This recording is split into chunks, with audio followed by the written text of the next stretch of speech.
empezar tenemos que resaltar que la Revolución Mexicana principalmente es un conflicto armado de carácter terrenal, es decir, busca una correcta distribución de la propiedad sobre la tierra y las ganancias ejercidas sobre él.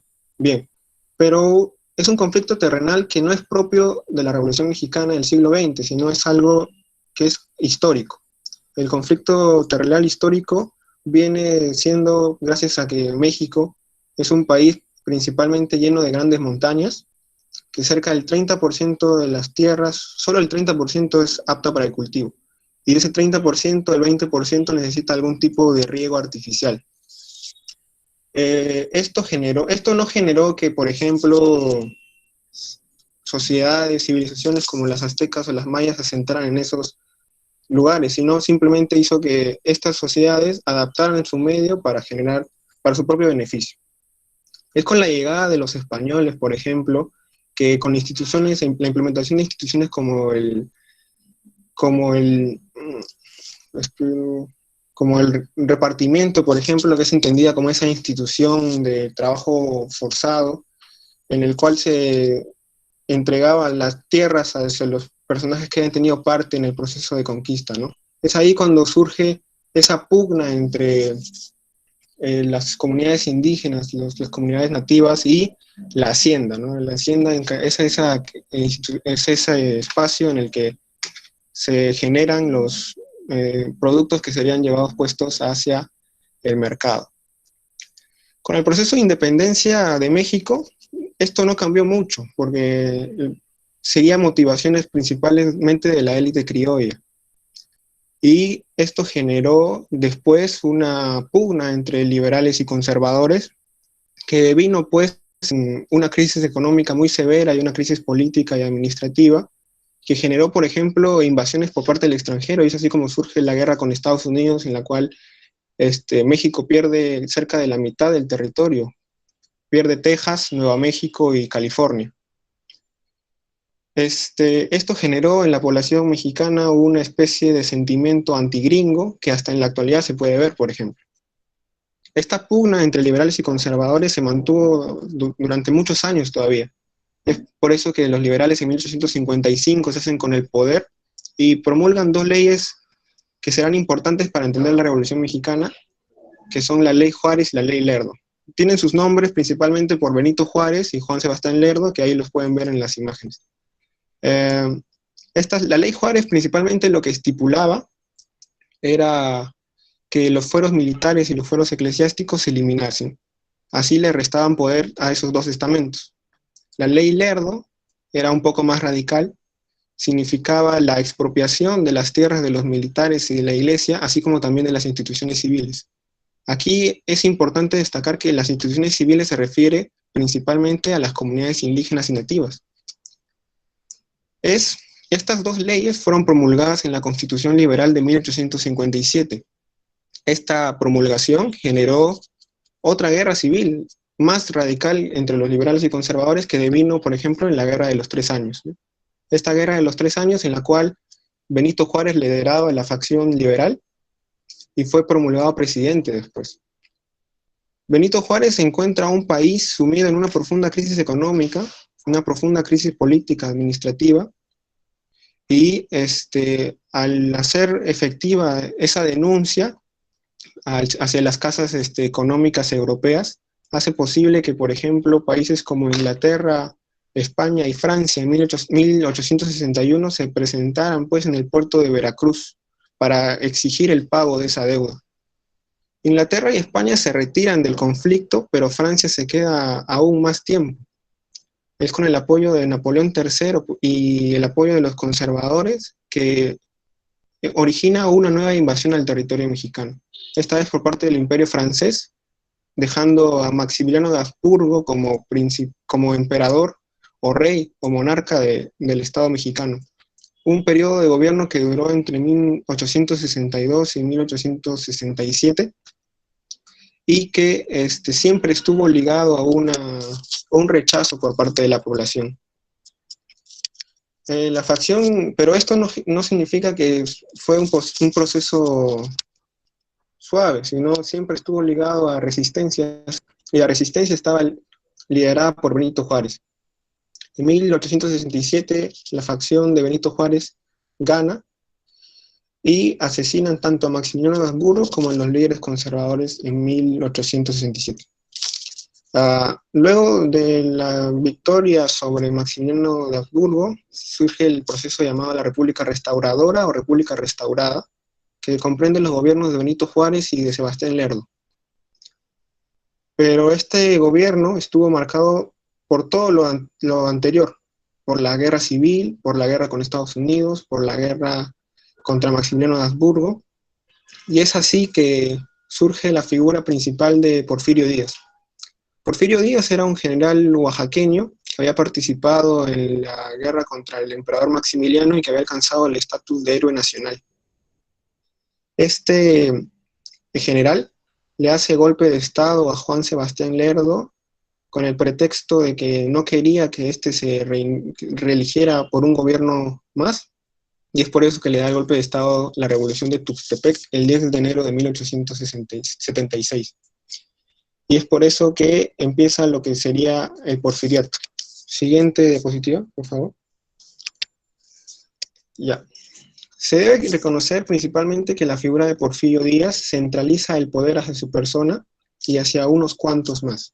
Forma lo que se llama una oligarquía latifundista, es decir, dueños de prácticamente la mayoría de las tierras de cultivo, y estuvo marcado por adoptar la ideología positivista a su plan de acción, teniendo como lema principal orden y progreso.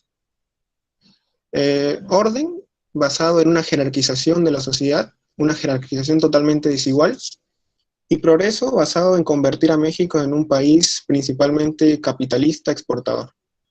Pero para convertir a México en un país capitalista exportador necesitaba desarrollar las industrias, la minería y la agricultura. Y es lo que hacen. Podemos resaltar en el papel de la minería, por ejemplo, que para el año 1892 se publica una nueva Ley General de Minería que señalaba que todos los recursos provenientes del subsuelo mexicano pasarían a manos privadas, principalmente de Estados Unidos. En el plan, y explotaban principalmente plata, oro, plomo, zinc, cobre, y ni bien iniciado el siglo XX, también el petróleo. En la agricultura podemos resaltar principalmente toda la expropiación que sufrieron las pocas comunidades campesinas que aún seguían dueños de sus tierras, y se puede resaltar la explotación de la caña de azúcar, el tabaco o el algodón. Con este impulso a la industria, a la minería, a la agricultura, por ejemplo, se pudo impulsar la construcción de obras públicas, la creación de carreteras, de líneas ferroviarias, así como también de monumentos. Podemos reconocer en este apartado, por ejemplo, que Porfirio Díaz manda construir el monasterio, creo, el Ángel, famoso por estar en la Ciudad de México, en el centro de la Ciudad de México. Y este desarrollo principalmente es de carácter económico, más no social. El grueso de la población se encontraba en una situación empobrecida, la mayoría eran campesinos o trabajadores de las industrias, pero también había en su minoría una clase media. Esta clase media en un inicio apoyaba pues al gobierno de Porfirio Díaz, por el simple hecho de que había pues este auge económico. Pero además de ser latifundista, oligárquico y todo ello, el gobierno de Porfirio Díaz era gerontocrático. Los cargos públicos, los funcionarios públicos se quedaban en sus cargos hasta que morían. Y si morían, lo heredaban sus hijos. Esto señala que, por ejemplo, la clase media no podía aspirar a la ascensión social. Y en un inicio que apoyaban el gobierno de Porfirio Díaz, lo dejaron de apoyar. Es ahí cuando surgen las figuras importantes de tres personajes, tres hermanos, Jesús, Ricardo y Enrique Flores Magón, que son los considerados precursores ideológicos de la Revolución Mexicana.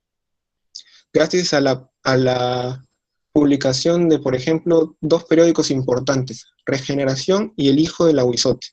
En estos periódicos publicaban pues y hacían ver las injusticias, las inclemencias y los improperios que el Estado mexicano cometía contra sus propios pobladores.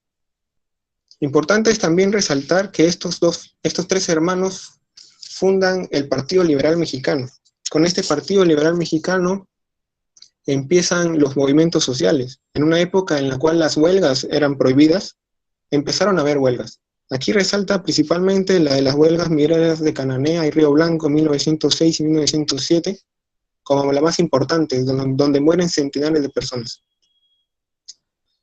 Bien, todo lo que he relatado hasta el momento, acompañado por la crisis económica de 1908 en Estados Unidos, una crisis mundial generada por el pánico financiero que había en esa época, y también por el deseo de Porfirio Díaz por reelegirse 6 años más en el cargo, fue el inicio del fin del gobierno de Porfirio Díaz y también el inicio de la Revolución Mexicana.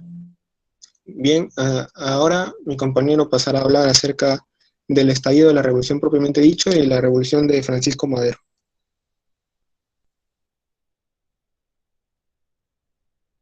Muy bien, muy bien. Bien. Bueno, profesor, siguiendo la relación de la exposición y la estructura del tema, voy a hablar acerca del estallido de la revolución. Bueno, las condiciones estaban expuestas, ¿no? En el terreno mexicano. El hartazgo del pueblo estaba al límite. México estaba viviendo un tiempo cargado de convulsiones, ¿no? Realmente de índole social, e incluso estos aspectos económicos que en algún momento fueron de bonanza, estaban hoy en día cayendo en el deterioro. Tanto la política, la economía, la esfera cultural estaban de bajada, podríamos decirlo, ¿no? Pero, ¿cuál es esa chispa, ¿no?, que enciende la pradera revolucionaria en este caso? Hablando de ello, ¿no?, Porfirio Díaz ya estaba en el poder por muchos años, pero la población, como mencionó el compañero Sebastián, ya estaba cansada de este gobierno. Entonces apareció un nuevo nombre dentro de la esfera política, que fue Francisco Madero. Este político liberal abrazaba todas las ideas que exponía el pueblo, ¿no?, para hacer frente al porfiriato. Pero sucedió algo curioso.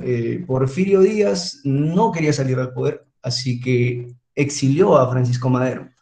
Entonces, el exiliar a Francisco Madero prácticamente fue, ¿no?, el motivo que quiso que la revolución se diera de una manera, o sea, que cobre la acción directa en el periodo que estamos haciendo alusión. Porfirio Díaz pensó que al exiliar a Madero había solucionado las cosas y iba a tener el camino libre, pero no. Madero, desde los Estados Unidos, lugar donde fue exiliado, convocó al pueblo a que se levante. Y esto fue curioso, ¿no? Incluso, bueno, según Jesús Reyes Heroles, en su breve historia de la Revolución Mexicana, la causa fundamental de este estallido fue el enorme movimiento social que buscó reestructurar las esferas sociales, económicas de todo el país mexicano. Pero la gotita que rebalsa el vaso en este caso es el exiliar a Francisco Madero. Entonces, como mencionaba... Brian, entonces, por ejemplo, o sea, esta autoridad, a pesar de todo lo que había hecho, o sea, seguía complotando contra el Estado mexicano, ¿no? Es lo que te entiendo, ¿cierto? Sí, sí, sí. Muy bien, Quería adelante. seguir en el poder. Porfirio Díaz quería seguir en el poder. Y bueno, al exiliar a Madero, en este caso Madero desde el exilio, convoca a una rebelión, ¿no? Y es curioso porque esta rebelión tiene fecha y hora. Bueno, en el Plan San Luis primero, ¿no? Madero explica, ¿no?, qué es lo que busca, y lo que buscaba era la nulidad de las elecciones y desconocer el gobierno de Porfirio Díaz. Y obviamente también devolver las tierras a los indígenas, revalorar las clases sociales, porque los trabajadores, las comunidades indígenas eran tema del olvido en el porfiriato. Entonces, acá textualmente, según el INAR, Instituto Nacional de Estudios de la Historia de la Revolución Mexicana, dice lo siguiente, ¿no? Voy a decirlo así, ¿no? Era una cita revolucionaria prácticamente porque tenía fecha y hora. Y decía lo siguiente: el 20 de noviembre, desde las 6 de la tarde en adelante, todos los ciudadanos de la República tomarán las armas para arrojar del poder a las autoridades que actualmente nos gobiernan. Bueno, la cita estaba dada, y dentro del espacio mexicano sonaba mucho este lema: sufragio efectivo, no reelección. El pueblo estaba en contra de Porfirio Díaz. Y entonces comienza la revolución, pero obviamente esta no realmente fue el inicio, ¿no? porque ya han habido revueltas mucho antes de esta fecha pactada, que fue 20 de noviembre. Por ejemplo, el 18 de noviembre surge la figura de los hermanos Cerdán, Carmen, Aquiles y Máximo. Estas tres personas fueron consideradas los primeros mártires de la revolución, porque sufrieron la represión de Porfirio Díaz y, bueno, la resistencia de no zafarle el poder, ¿no? No quería dejar el poder. Aquí también nacen nombres muy conocidos, ¿no? Como Emiliano Zapata, Pascual Orozco y, bueno, Pancho Villa, ¿no? Que son muy conocidos porque se adhieren a la revolución y en favor de Madero, porque lo que quería la población era un cambio de presidente en este caso. Pero acá surge un conflicto después de todo ello, porque, bueno, obviamente se logró el objetivo, me estaba olvidando de decir ello, se logró el objetivo. El 25 de mayo de 1911, Porfirio Díaz firma su carta de renuncia y dejaba el poder tras 35 años de gobierno. 35 años gobernando y quería seguir gobernando más, pero bueno, el clamor popular logró sacar a Porfirio Díaz y, bueno, el flamante ganador era Francisco Madero. Y fue considerada, incluso esta acción fue considerada como la primera elección democrática en 30 años para México. Ya con Madero en el poder, aparentemente las cosas iban a solucionar y se acabó todo, ¿no? Pero no fue así. Parecía que la revolución estaba comenzando nuevamente, porque en el caso de Madero, sí llega al poder, pero no llega a saciar todos los pedidos de la población. Cumple un par de ellos, ¿no? Trata de repartir las tierras, por ejemplo, a las comunidades indígenas, pero las clases trabajadoras siguen siendo cosa del olvido y muchas cosas así. Entonces, los que antes fueron aliados, en este caso mencioné a Zapata, mencioné a Pancho Fierro, no, Pancho Villa, perdón, ahora se pasaron al otro bando, ¿no? Ya no luchaban en favor de Madero porque estaba mintiendo a lo que había dicho en un inicio. Entonces, la revolución ahora fue en contra de Madero.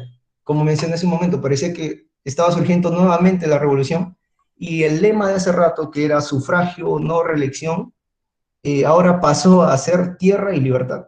O sea, fue un cambio brusco, ¿no? Antes por Porfirio Díaz, por la reelección, pero ahora contra Madero surgía este nuevo grito popular, ¿no? De la tierra y libertad. Bueno, un grito que se escuchó luego por muchos lares de Latinoamérica, pero bueno, es otro tema.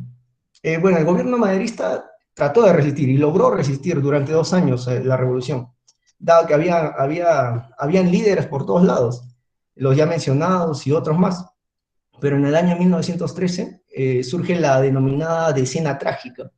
Decena Trágica porque ese día fueron 10 días de enfrentamientos.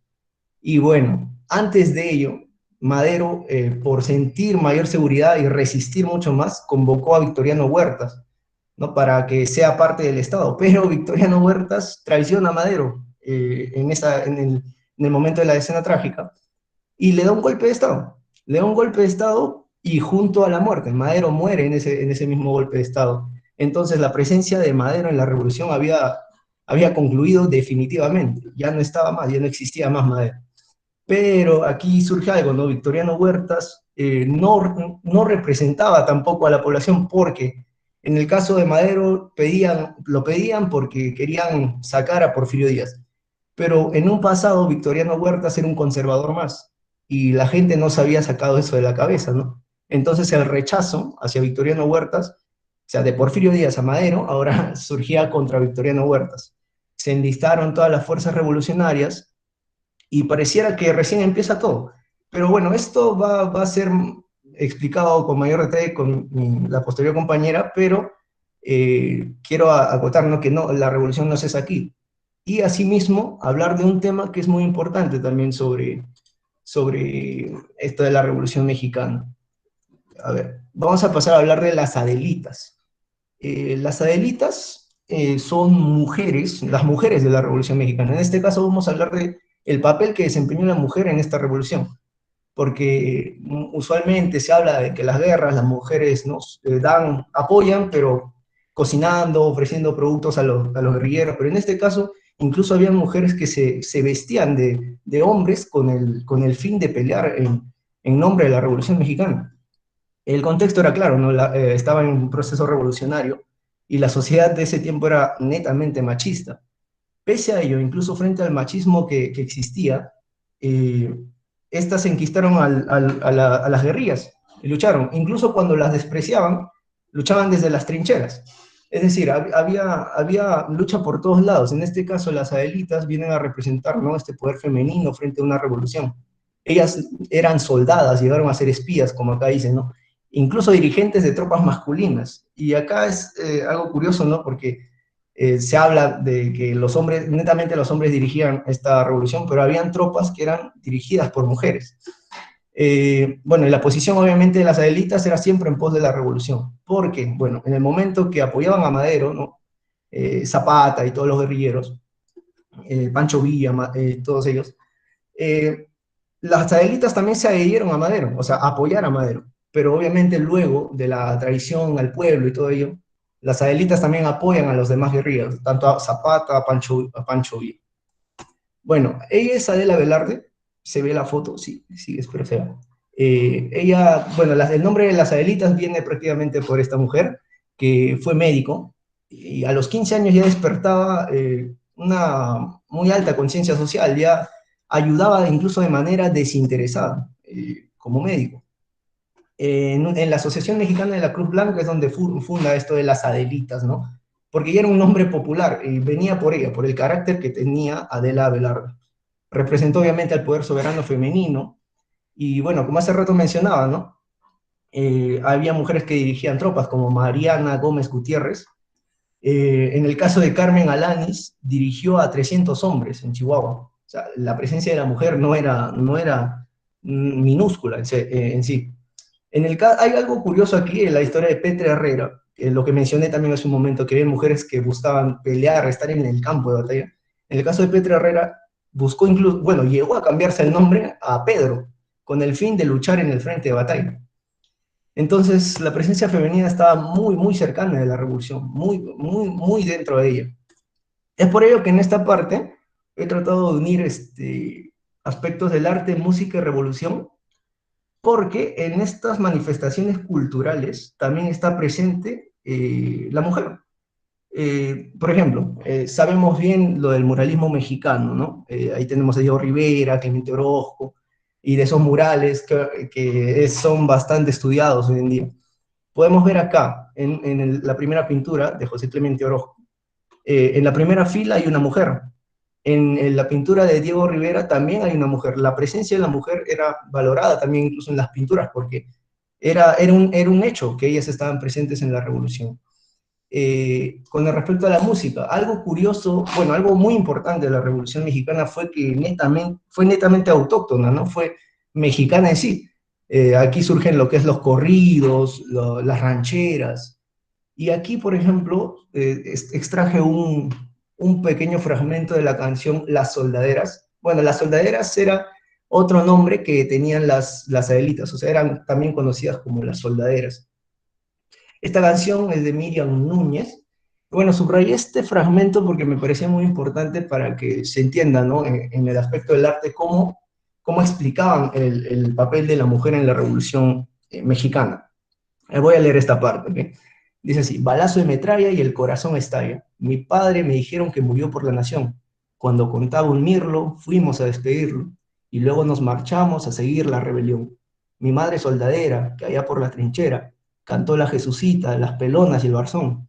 Sus manos alimento de todo el regimiento, con mando de sargento y de firme convicción.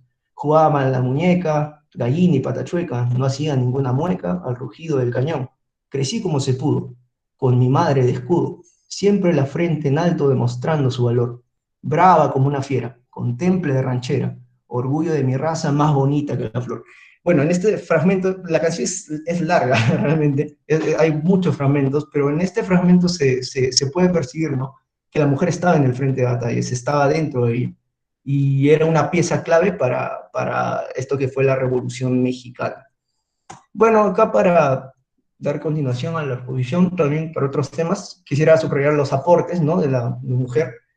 En este caso, en el tiempo de la Revolución, exactamente en el contexto de la Revolución Mexicana, se dieron estas leyes, ¿no?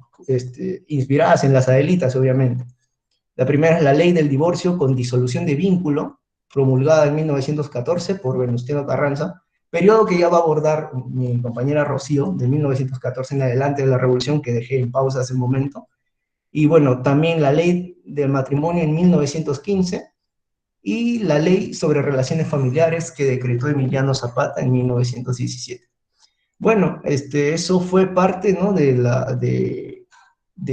papel de la mujer en la revolución, un tema muy, muy, muy curioso. Creo que fue uno de los temas que más despertó nuestra atención por lo interesante que era. Y bueno, bueno, vamos a seguir la exposición con mi compañera Rocío. Muchas gracias, Brian. Ahora, tu compañero anterior es Rolando también, ¿no? Porque yo lo tengo como Rolando, ¿no? Sí, Rolando. Sí, Ay, ay, ay. Ay, porque estaba Juan Sebastián, Sebastián. Ah, Rolando, ya No, listo. Rolando, profesor Rolando. Muy bien los dos, Rolando, ¿ah? Sí, Muchas Rolando gracias, profesor. Sebastián. Ok. Sí, estas exposiciones en la cual se ve la parte cultural y una identidad también en lo femenino, pues es bastante enriquecedor. Adelante, por favor, ¿quién sigue? Bien, buenas tardes, espero que se me escuche bien. Ahora vamos a hablar acerca del gobierno huertista y la revolución constitucional. Siguiente PPT, por favor.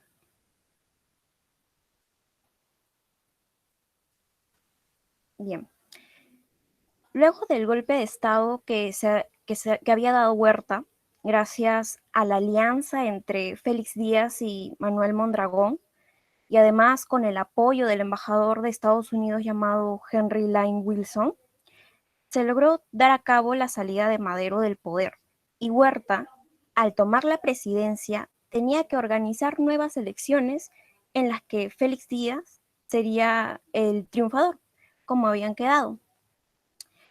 Ahora, en un principio, este gobierno estaba compuesto básicamente por diversas alianzas y contaba con el apoyo de la mayoría de la población, ya que el gobierno maderista decepcionó y trajo consecuencias nefastas a la población misma. Entonces, este nuevo gobierno contaba sobre todo con el respaldo total del Ejército Federal, la clase política conservadora, la prensa antimaderista, la Iglesia Católica, los empresarios, los hacendados, o sea, y podemos recalcar que uno de sus primeros objetivos fue alcanzar el reconocimiento nacional e internacional. Y pues sí, lo logró en primera instancia. Sin embargo, algo hizo que esto cambiara. ¿Qué pasó entonces? El 22 de febrero de 1913 son asesinados Francisco Madero y su vicepresidente José Pino Suárez por órdenes del mismo Huerta, lo que provocó que el Congreso pues se indignara o tuviera miedo, y era de esperarse, porque se veía venir un gobierno dictatorial. Es así que Huerta, al darse cuenta de la disconformidad dentro del Estado, se deshizo de su primer gabinete para formar otro y aplazó las elecciones presidenciales, las cuales no se dieron. Y estas medidas no quedaron ahí, porque se comenzó a aprisionar a varios de los principales políticos maderistas e incluso algunos fueron asesinados. Y además, para la desgracia de Huerta, pensaba que iba a contar con el apoyo de Estados Unidos, pero no se logró, ya que hubo un cambio presidencial de William Howard a Woodrow Wilson, que estaba en contra de su gobierno, ¿no? Siguiente PPT, por favor. Ahora vamos a hablar sobre la lucha constitucionalista.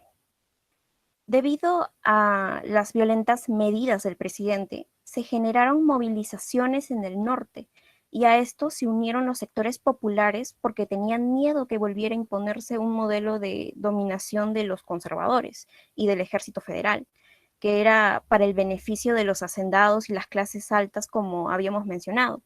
Por eso se inició esta lucha constitucionalista, ya que fue dirigida por Venustiano Carranza. Como vemos en la diapositiva, se plasma una división de ejércitos en distintas partes del norte. En primer lugar, tenemos al estado de Coahuila, liderada por el mismo Venustiano Carranza. Y esta facción se caracterizó por su postura legalista y su capacidad política, aparte que los ejércitos ya contaban con la experiencia en la lucha contra el gobierno porfirista. En segundo lugar, se encuentra Sonora, que fue dirigida por autoridades locales como Ignacio Pesqueira, Benjamín Gil, pero sobresalía Álvaro Obregón. Y esta facción se caracterizaba porque contaba con una mayor capacidad militar a comparación de los otros ejércitos. Y el tercer escenario, y no menos importante, fue Chihuahua, que fue liderado por un miembro del sector popular llamado Pancho Villa. Bueno, este ejército tenía una gran capacidad guerrera y sobre todo le dieron al movimiento un carácter popular. Cabe resaltar que, a comparación de la lucha contra el porfiriato, esta nueva lucha tuvo una mayor dimensión, pues abarcaba casi todo el norte, y eso no es todo, porque poco a poco se sumaron otras regiones, como la parte central.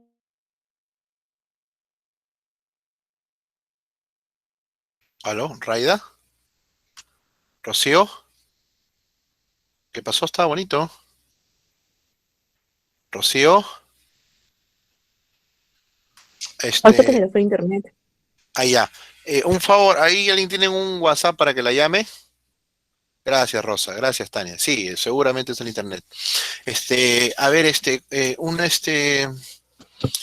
eh, eh, Rolando, ¿cómo estás con el WhatsApp? Para que pueda ella, al igual que la vez pasada, llamar o tú Esto- llamarle y estamos, que hable. A estamos ver, viendo esto, a porfa, ver si estimado. contesta. A ver, porfa. Está bonito, ¿ah? Mira. Sí, como dice Rosa, yo también creo que es el internet, ¿no?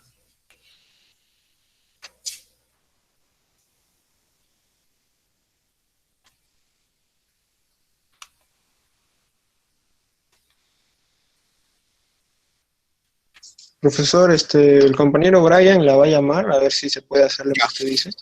Dale, por favor, dale. Sí, ya la vez pasada también algo semejante pasó e hicieron esa salida. Sí. Pero está bonito el tema, me ha gustado. Ahora, los ejércitos eran de leva, ¿no? No eran ejércitos profesionales, ¿no? Salvo tal vez el de Carranza, que estaba metido con el tema del Estado, no lo sé. Pero el de Pancho Villa y Zapata, tengo la plena seguridad de que gran parte de su ejército era de leva, ¿no? Sí, Emiliano Zapata era campesino y Pancho Villa sí era guerrillero. Pero, pero Zapata, campesino, Entonces, campesino no tanto, ¿ah? Tenía sus tierritas. no tanto. Pancho era un bandido, lo Sí. consideraban como un bandido, ¿no? Ah, claro, Pancho Villa sí tenía más la línea de bandido, ¿no? Muy bien Sí. los dos, ¿ah? Muy bien, Brian y Rolando. Son leyendas, pues, de la historia mexicana, ¿no? Son palabras mayores. Y lo están haciendo muy bien, como dice también Giovanna, yo también estoy de acuerdo con ello. ¿Entró? Un momentito, profesor, estoy llamándola, me parece que no contesta. Oh, ahora vamos a ver.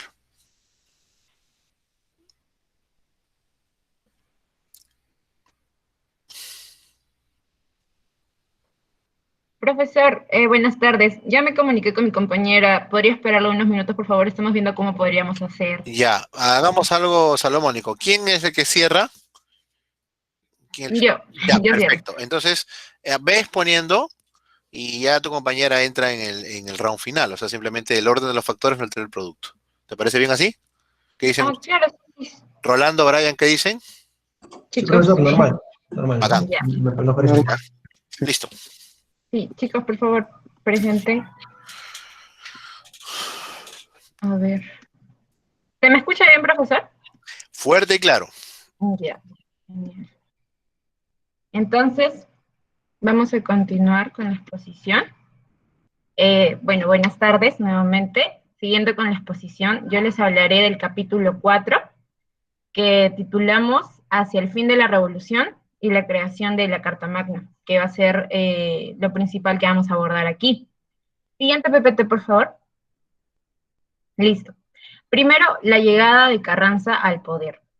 Bueno, como ya nos va a comentar mi compañera cuando pueda volver a tener la conexión, a lo largo de la exposición finaliza con que culmina la guerra de las facciones, donde Venustiano Carranza queda en el poder, dando así el triunfo a la facción constitucionalista a la cual él pertenecía, ¿no?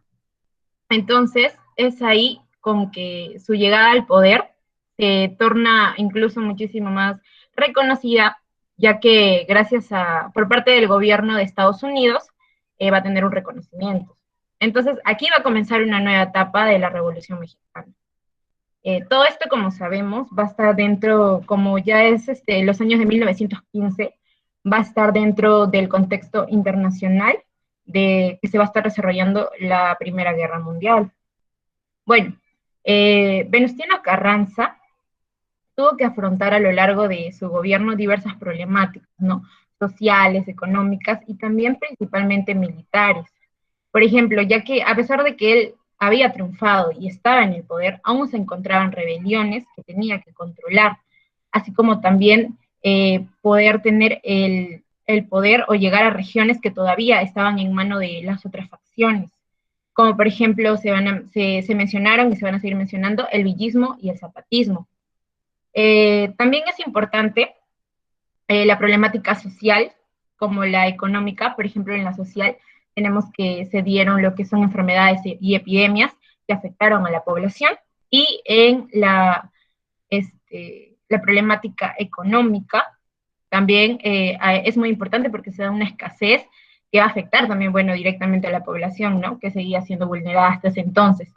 Sin embargo, a pesar de todas estas dificultades, Carranza logra mantenerse en el poder y enfrentar las crisis que estaban suscitando, ¿no? Ya que, por ejemplo, él pudo superar la crisis económica, ya que por la Primera Guerra Mundial se encuentra lo que es se encontraban los productos de exportación y, bueno, va a tomar provecho de ello, ¿no? Gracias a esas medidas logra seguir a flote, y aquí podemos mencionar que un punto importante y trascendental va a ser la elaboración de la Constitución de 1917. Siguiente, por favor.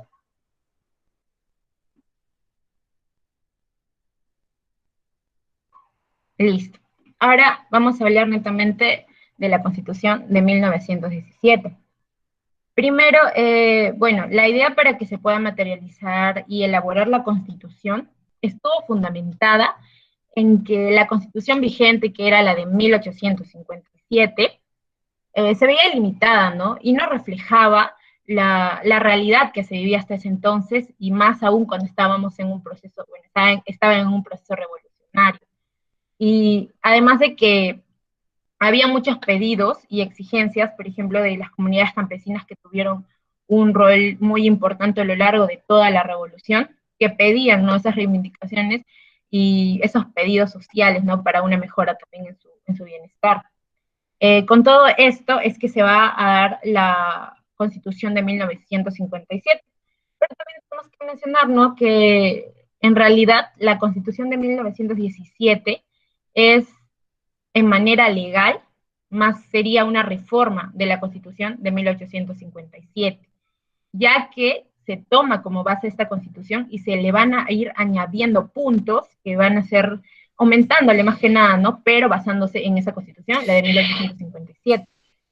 Entonces, teniendo esas aclaraciones, ya en 1916 se crea lo que es la Asamblea Constituyente, ¿no? Y se logra promulgar el 5 de febrero de 1917 la Constitución de 1917, que va a entrar en vigencia en realidad el 1 de mayo de ese mismo año. Respecto a lo que fue la Constitución, es que en su contenido, como ya se mencionó, como ya lo mencioné, ¿no?, hubieron muchas añadiduras, muchos cambios a la Constitución de 1857. En términos, digamos, por ejemplo, políticos, el poder ejecutivo va a llegar a tener un mayor preponderancia o mayor poder, valga la redundancia, el poder legislativo, ¿no?, desplazándolo en realidad ahí, tornándose más intervencionista, por ejemplo. Y entre los cambios que encontramos también es que se establecen lo que es el reconocimiento de derechos, de garantías individuales, como por ejemplo se da el derecho a la huelga, a las organizaciones trabajadoras, se va a establecer la jornada laboral de 8 horas, el derecho a una educación laica también, porque se va a dar lo que es la separación de la Iglesia con el Estado. También, bueno, vemos, ¿no?, que en esta y entre otras medidas van a reflejar los pedidos que la población más vulnerada y que viene desde el tiempo del porfiriato van a venir, ¿no?, exigiendo en todo el proceso revolucionario y que consideran son exigencias válidas, ya que han estado presentes y muy protagonistas en todo este proceso, ¿no? Bueno, también cabe mencionar que actualmente la Constitución mexicana es la Constitución de 1917, que hasta el día de hoy se sigue, ¿no? Pero que ha tenido a lo largo de su historia y de su vigencia cambios, ¿no? Muchas reformas en realidad, pero sigue dándose con esa misma base de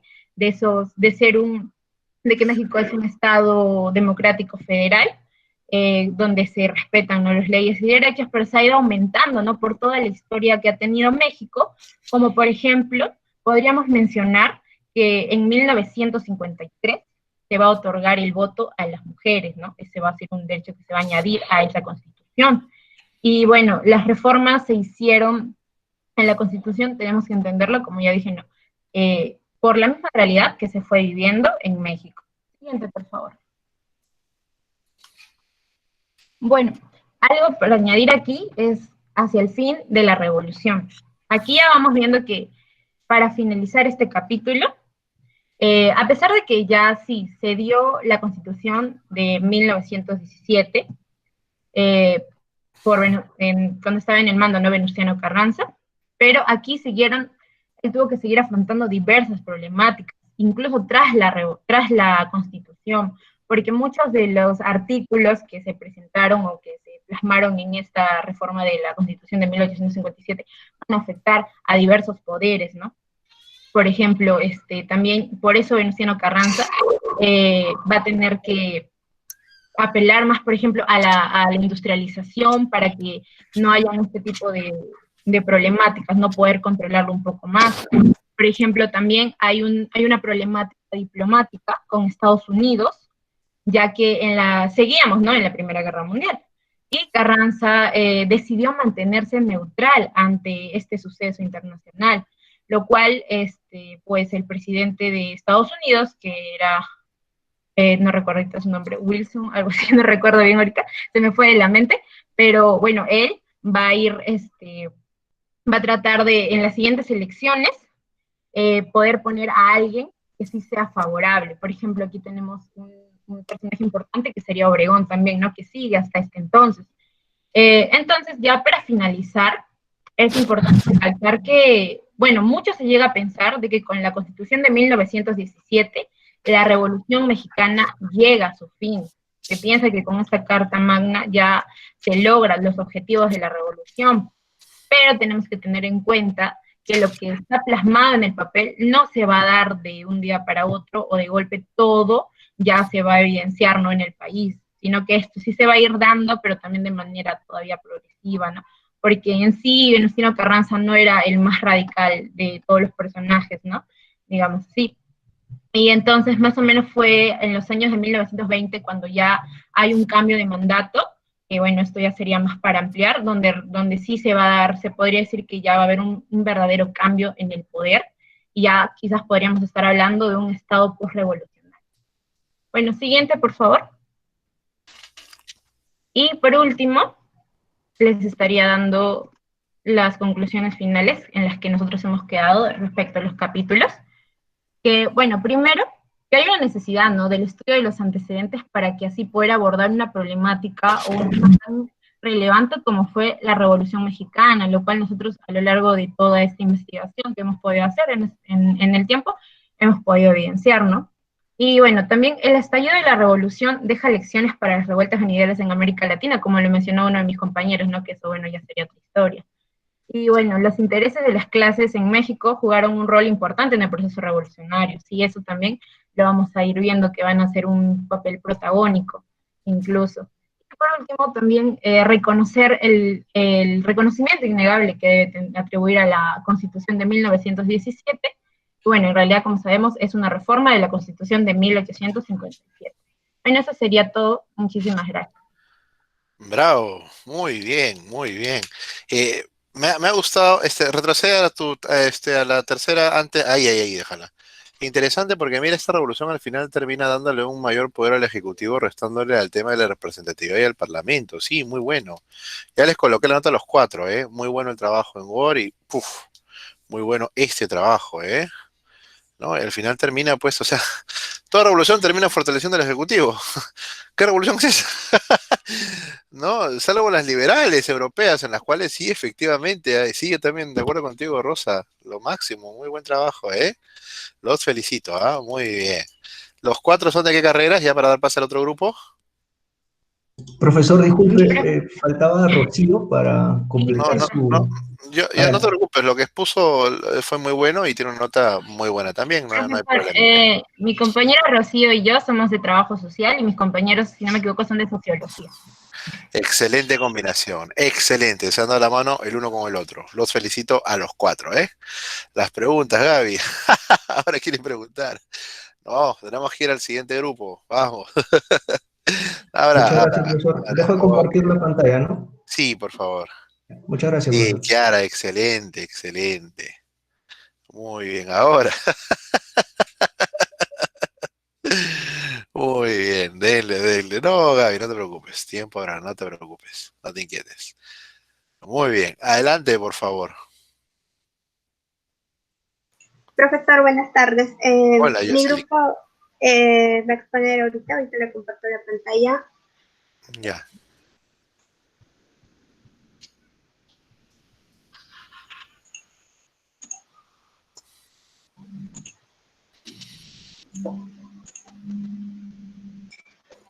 ¿Se puede apreciar, profesor? No se ve nada. Ah, ahora sí. Ahora sí. Ok. Integrantes, Natalia, tú eres Jocelyn. Jocelyn Quispe, Catherine Salvador, Natalia y Marianela, ¿no? ¿Cierto? Sí, profesor. Ya, listo. Exponen, ya, listo, perfecto. Adelante, por favor, ya, listo, no hay más. Dale. Ok, profesor. Buenas tardes nuevamente, profesor. Buenas tardes, compañeros. A mi grupo en esta ocasión les ha tocado hablar de la Revolución Cubana. Siguiendo las revoluciones en Latinoamérica, pues vamos a hablar, como le dije, de la Revolución Cubana, pero antes de eso vamos a contextualizarnos un poco sobre la Revolución Cubana, antes de la Revolución Cubana. A este ítem le pusimos el título hacia la Revolución Cubana, pues Latinoamérica, al igual que los países europeos, pues llegó a sufrir muchas revoluciones, una serie de revoluciones y también eventos bélicos. Estas pues llegan a transformar drásticamente su historia, ¿no? Uno de los sucesos más importantes en las últimas décadas que se han dado fue lo que aconteció en Cuba. Esta pues remeció a toda Latinoamérica. La historia de la Revolución Cubana necesariamente pues no se inicia con la caída del gobierno de Fulgencio Batista. Para ello pues vamos a hablar un poquito más a sus orígenes que se remontan años atrás, que sería con la independencia de Cuba de España. Como sabemos, pues España también, Cuba también fue una colonia de España. Por ello se genera la guerra hispano-cubana. Esta finaliza ya con la victoria cubana y esta independencia se generó pues gracias al apoyo militar que llegó a recibir por parte de Norteamérica. Iniciándose en el desembarco de Maceo en Cuba el 2 de abril de 1894. Estas venían con 6.000 guerrilleros. El gobierno español, ante esta situación que se estaba dando, pues efectúa reclutamientos por el sistema de quintales, donde las personas que tenían como se puede decir, un poco más de dinero, pues ellos podían exentarse de este pago mediante el pago de 1.000, mejor dicho, podían exentarse de este sistema quintal mediante el pago de 1.500 pesetas, pero más tarde pues esto aumenta a 2.000 pesetas. Como vemos, esto pues generó que se dé una gran injusticia entre las clases que tenían un poder adquisitivo menor. Las bases de estos movimientos de insurgencia pues se generaba con José Martí el 3 de enero de 1892. Aquí se ideaba ya fundar el Partido Revolucionario Cubano, pero ya en Nueva York, el 5 de abril de ese mismo año, se discute y se aprueba las bases y estatutos del Partido Revolucionario Cubano. Aquí se propone fundar un nuevo pueblo. Este tenía que ser capaz de vencer por el orden del trabajo real y el equilibrio de las fuerzas sociales. Continuando con el siguiente ítem, era injerencia de Estados Unidos en la isla. Como vemos ya con la independencia de Cuba, Estados Unidos ya está entrando hacia Cuba. Por eso, en el año de 1899 ya se inicia oficialmente la ocupación militar de Cuba por Estados Unidos, liberándose así ya definitivamente de España. Estados Unidos asume el control de Cuba. ¿Qué realiza? Pues trae un gobernador militar, y este militar tenía una función fundamental, que era crear unas condiciones de dominio sobre toda la isla. Entonces, como vemos, después de una guerra de independencia, pues el país se encontraba devastado por esa guerra que ya se había dado. Se había producido como la caída de la población, unos 200.000 habitantes. Los campos ya en su mayoría estaban abandonados, la industria azucarera apenas producía, y los campesinos pues pululaban ya por las zonas urbanas, donde ellos habían sido trasladados, ¿no? Las condiciones de miseria, como consecuencia, y la insalubridad pues ya llegaron a provocar epidemias, enfermedades, y esto fue lo que llevó también a los índices de mortandad y el analfabetismo. Con todo esto que estaba sucediendo, lo que hace Estados Unidos es aplicar políticas para la reconstrucción de Cuba. Por ello, se enfoca más en el campo de la salud y también en el campo de la educación. Realiza reformas en el sistema de enseñanzas, habilitó a maestros para poder abrir escuelas públicas. Pero, ojo, es importante recalcar que esta nueva directriz que se estaba dando, la parte pedagógica, pues contenía códigos y valores estadounidenses, nada que ver con Cuba, ¿no? Este era como parte de un esquema de dominación ya en la parte de la esfera cultural. Con respecto a los órdenes militares, más significativos que se dieron fue en el dominio del ferrocarril y en la división también de las haciendas. Las construcciones de estas vías férreas fue para poder desarrollar la industria azucarera, y el deslinde de estas haciendas, de las comuneras, pues era para poder adquirir estas tierras para las empresas estadounidenses. Vemos poco a poco cómo la injerción de Estados Unidos está dominando en todos los campos, como dije, en la parte cultural también, y ahora en la parte económica. En el factor económico, pues Estados Unidos realiza las rebajas de los aranceles en la entrada de sus productos a Cuba. Esto se da desde diciembre de 1898. La burguesía de la isla eran las que aspiraban a consolidarse ahí una posición económica, pero los productos de Cuba pues no llegaron a recibir las mismas ventajas en las aduanas norteñas, ¿no? Ante esa injusticia que se estaba realizando, pues Diego Vicente Tejera intenta crear un partido donde agrupaban a los obreros, pero lamentablemente pues tampoco tuvo éxito. En el año de 1899 se da la Liga General de los Trabajadores Cubanos, que tenía el fin con fines económicos. Aquí la clase obrera lamentablemente pues tampoco pudo involucrarse debido a que era una minoría con respecto a los trabajadores españoles. ¿Qué quiere decir eso? Pues a pesar de que España ya no era quien controlaba la isla, pues aún estaban las empresas españolas ahí, habían también trabajadores españoles, ¿no? Y aparte, esta clase obrera pues tenían acciones que estaban encaminadas a tener como que mejores salarios. En pocas palabras, tenían un pensamiento más individual. El campesino, en cambio, por su parte, pues también carecía de formas organizativas propias. Solo grandes hacendados y colonos eran los que tenían organismos corporativos, pero ellos también tenían intereses específicos, o sea que cada uno velaba también por sus propios intereses. Por ello se convoca a elecciones también para poder elegir a los delegados de una asamblea constituyente. Ellos tenían el rol de redactar y poder aprobar una constitución. Por ello, el 21 de febrero de 1901 se llega a aprobar esta constitución.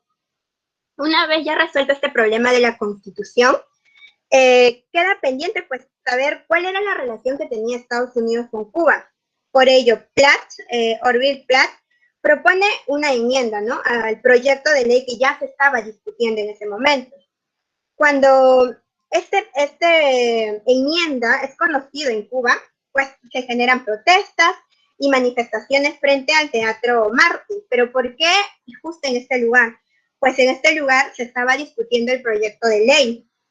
Ya después de 3 meses de resistencia que se estaba dando, la Asamblea aprueba la enmienda el 12 de junio de 1901, la cual se estipula que España renuncia a sus autoridades y gobierna en la isla de Cuba.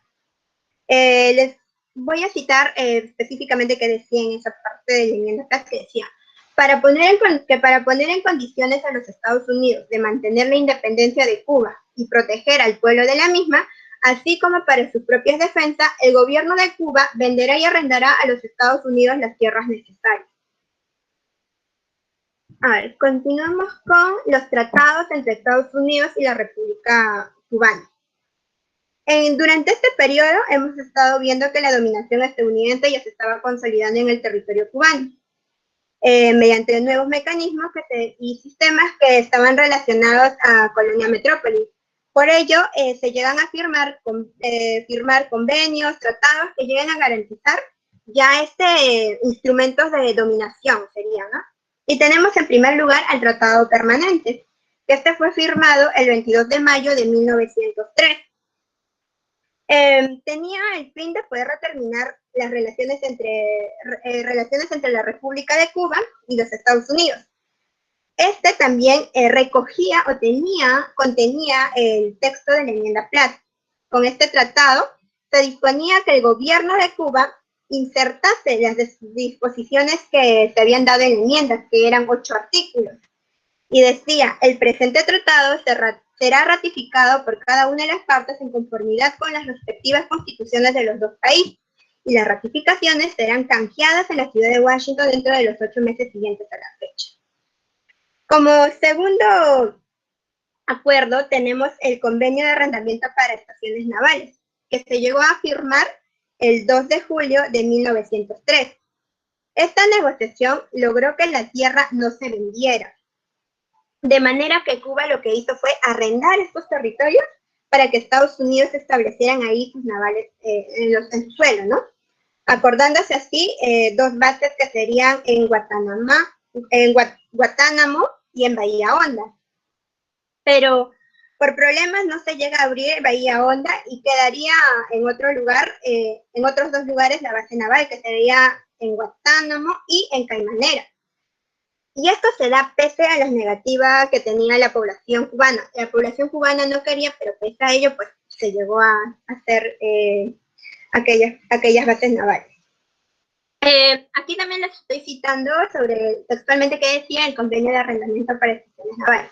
Los Estados Unidos de América acuerdan estipulan pagar a la República de Cuba la suma anual de 2,000 pesos en moneda de oro de Estados Unidos durante todo el tiempo de estos ocupen y usen dichas áreas de terreno en virtud mencionada en el convenio. Aquí hablaremos del factor económico, que para mí creo que sería lo más importante y un poco más vergonzoso, se podría decir, para el pueblo cubano: el Tratado de la Reciprocidad. Era ansiado más por la burguesía azucarera y la comercial e importadora. Aquí se establecía que se den rebajas de unos 20% a los aranceles a los productos de ambos países, ¿no? Hasta ahí todo bien. O sea, ambos países tenían rebajas arancelarias en un 20%. Pero te decían de que se añadiesen rebajas de un 25%, 30% y 40% de artículos de Estados Unidos. ¿Qué es lo que quiere decir aquí? Pues aparte de los 20% en Estados Unidos, se tiene que dar otra rebaja en diferentes clases: clase A, clase B, clase C. En un 25% eran a sus máquinas y aparatos de cobre, en clase B, mantequilla, harina, entre otras, en clase C, tejidos hechos en algodón y otras manufacturas que tengan algodón. Pues como consecuencia de pues se dio una industria estadounidense en el mercado cubano. Se llegó a impedir el desarrollo de la industria nacional en Cuba. También se consolida a Cuba como monoexportadora y monoproductora. Y Cuba, obviamente, llegó a ratificar su dependencia hacia el mercado estadounidense. Con todo esto, pues se van a generar los movimientos sociales y políticos en las dos primeras décadas del siglo XX.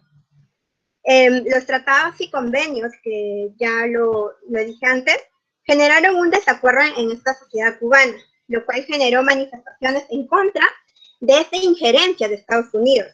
Tales tenemos como a Manuel Sanguili, quien él estuvo en contra de este tratado de reciprocidad comercial. Él decía que este tratado beneficiaba al trust azucarero estadounidense y los Estados Unidos han convertido, por tanto, nuestra nación en una colonia mercantil y a los Estados Unidos en su metrópoli.